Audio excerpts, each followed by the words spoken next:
Okay, this is something that weakens your energetic field and we don't even know. We consider that it's nothing, it's unimportant, but it actually drains us so much. And the problem is also that we live in a culture which actually perpetuates more of that. So, in this video, I'm sharing with you how to protect your energy field, how to come into alignment so you don't feel drained, so you don't feel exhausted, and how can you feel exhilarated, excited, and how can you thrive in your everyday? Let's dive right in.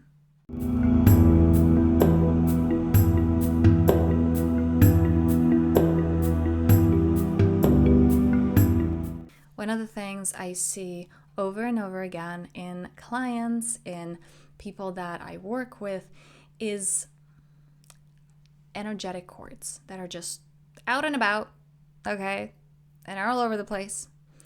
And those things that their actions to why are these created, they seem like little things. It's like, oh, well, everybody does that. Yes, everybody also consumes a crazy amount of sugar. Everybody also watches the news. And normal does not mean healthy. Normal does not mean good. Krishnamurti has an amazing quote, something along the lines of, "It is no sign of good health to be well adapted to a profoundly sick society."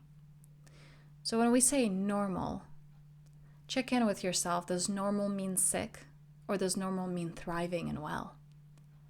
Are you going for surviving, or are you going for thriving? And that's a choice that each of us gets to make.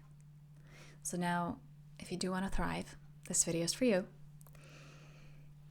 As I said, a lot of the people that I come across who are drained, who are exhausted, and they're wondering why. And what I'm seeing is all those energetic cords that are out and about. How do we form these cords? It's things like, yes, I'm going to do this, and then you just don't. It's overcommitting. It's stretching yourself too thin, which there's so many reasons why this, why this comes up. And if you have any awareness, let me know in the comments below, like, oh yeah, that's me, here's why. It often comes from people pleasing. It's coming from, well, I want to be liked, right? I want to fit in my tribe, which is such a natural instinct. Like, as long as people are happy with me, then I'm safe, right? It comes just from that programming from our ancestors. I want to be liked and I want to be accepted because that equals safety. And in the process, we create these energetic cords with people around us, but not just people. Also the things that we watch, the things that we're getting energetically charged by. So I shared this in one of my videos not so long ago about how what we're experiencing right now is unheard of, would have been unheard of, unimaginable in ancient cultures and shamanic traditions, where there was the concept of whatever comes up energetically, you just deal with it right there and then. So if you were going on a hunt and something happened and your friend died or you almost died, that very day or within the week, you would go to a shaman. They would help you and bring your soul back in that event, or process things energetically so you're coming back into wholeness, and then you can go on with your life. We don't do that. The people that I work with, we're not dealing with things that happened last week. We're dealing with things that happened when they were 5. And they come to me when they're like 40, 50. Okay? That is unheard of. Additionally to that, right, it's like we have all that baggage.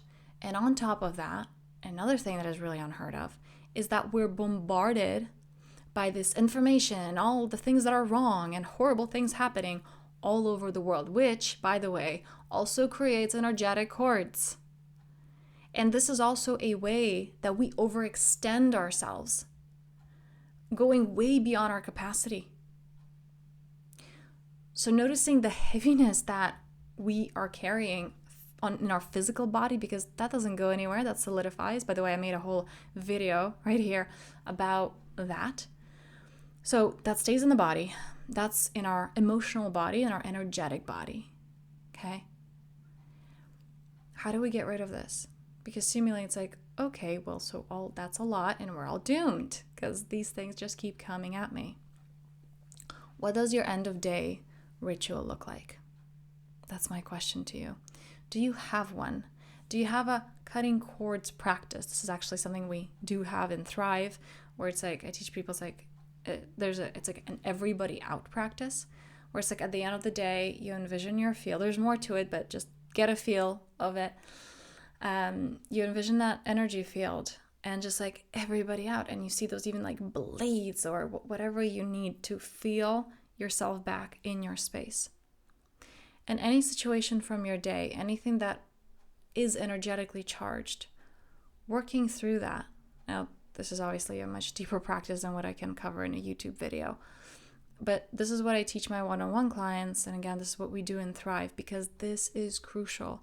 If you're there going to bed into that state of the subconscious without processing, these things affected you so much. You had a negative conversation, you saw something traumatizing or that induced fear on the television, you heard it in the news, and it's still there lingering. You're creating your reality, and it's amplified during the sleep hours in the dream state. And so if these things are not worked through, this creates your reality. And I believe that's a really high price to pay.